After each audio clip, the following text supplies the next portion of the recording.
Assalamu alaikum. Peace to you all. My name is Saba Ahmed. I'm a law student at American University. I am here to ask you a simple question. I know that we portray Islam and all Muslims as bad, but there's 1.8 billion Muslim followers of Islam. We have 8 million plus Muslim Americans in this country, and I don't see them represented here. But my question is, how can we fight an ideological war with weapons? How can we ever end this war? The jihadist ideology that you talk about, it's an ideology. How can you ever win this thing if you don't address it ideologically? Great question. I am so glad you're here, and I am so glad you brought that up because it gives us an opportunity to answer. What I find so amazing is since the beginning of this panel, which we are here about Benghazi attack against our people, not one person mentioned Muslims. We are here against Islam, or we're launching war against Muslims. We are here to discuss how 4 Americans died and what our government is doing. We were not here to bash Muslims. You were the one who brought up the issue about most Muslims, not us.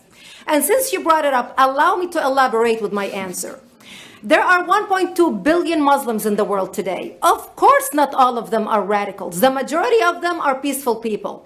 The radicals are estimated to be between 15 to 25%, according to all intelligence services around the world. That leaves 75% of them peaceful people. But when you look at 15 to 25% of the world Muslim population, you're looking at 180 million to 300 million people dedicated to the destruction of Western civilization.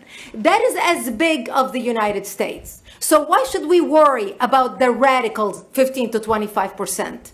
Because it is the radicals that kill. Because it is the radicals that behead and massacre. When you look throughout history, when you look at all the lessons of history, most Germans were peaceful. Yet the Nazis drove the agenda. And as a result, 60 million people died. Almost 14 million in concentration camps. 6 million were Jews. The peaceful majority were irrelevant. When you look at Russia, most Russians were peaceful as well. Yet the Russians were able to kill 20 million people. The peaceful majority were irrelevant. When you look at China, for example, most Chinese were peaceful as well. Yet the Chinese were able to kill 70 million people. The peaceful majority were irrelevant. When you look at Japan prior to World War II, most Japanese were peaceful as well. Yet Japan was able to butcher its way across Southeast Asia, killing 12 million people, mostly killed with bayonets and shovels. The peaceful majority were irrelevant. On September 11th in the United States, we had 2.3 million Arab Muslims living in the United States. It took 19 hijackers, 19 radicals to bring America down to its knees, destroy the World Trade Center, attack the Pentagon, and kill almost 3,000 Americans that day. The peaceful majority were irrelevant. So for all our powers of reasons and us talking about moderate and peaceful Muslims, I'm glad you're here. But where are the others speaking out? And since you are the only Muslim representative,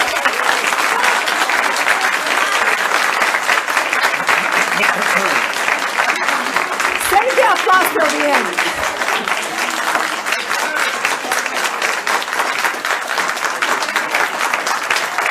Thank you.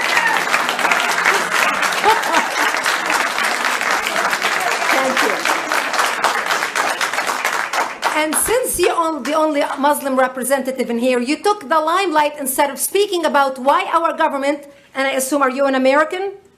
You're an American citizen. So as an American citizen, you sat in this room and instead of standing up and saying a question or asking something about our 4 Americans that died and what our government is doing to correct the problem, you stood there to make a point about peaceful, moderate Muslims. I wish you brought 10 with you to question about how we can hold our government responsible. It is time we take political correctness and throw it in the garbage where it belongs and start calling it